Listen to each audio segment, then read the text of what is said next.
10 KG মিষ্টি আনছি সবার খাওয়াইছি মিয়া এই हमारा देश स्वाधीन हुआ क्या हुआ हमारा मुल्क में क्या हुआ शेख हसीना वो चला गया मोदी के पास सही हमारा देश स्वाधीन हुआ अल्हम्दुलिल्लाह बताओ अल्हम्दुलिल्लाह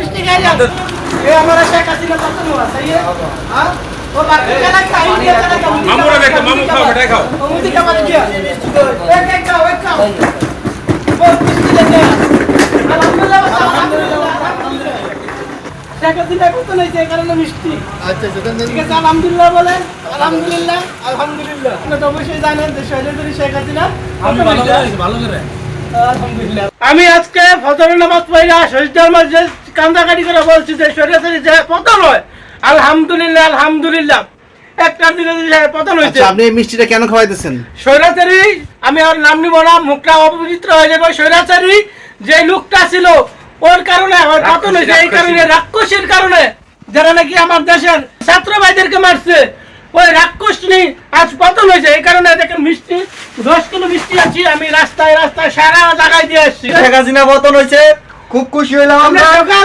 সকাল থেকে আমরা তো দোয়া করছি ইনশাআল্লাহ আমরা তো দুবাই থাকি দুবাই আঙ্গনবাড়ি খবর হইছে 3টার দিকে বাংলাদেশের একটা 30 মিনিটে সে পতন হয়েছে শোনার সাথে সাথে আমরা সিঙ্গারা বাচ্চি তারপরে মিষ্টি নিয়ে আইছি মিষ্টি আমরা রাস্তা রাস্তা দিছি আরো মিষ্টি দেব পছন্দ মিষ্টি নিয়ে আইছি আমাদের বিজয়ের দিন আজকে তাই আমরা মিষ্টি খাইতেছি আলহামদুলিল্লাহ কার পতন হইছে আলহামদুলিল্লাহ শেখ হাসিনা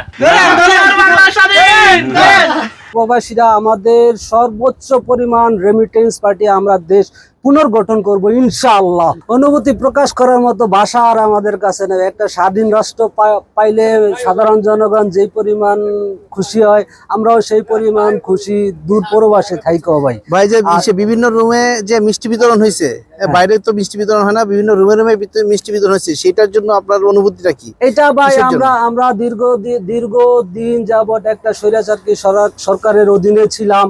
দেশ আপনারা জানেন দেশ পুরা দুর্নীতিগ্রস্ত ছিল, অপশাসন ছিল।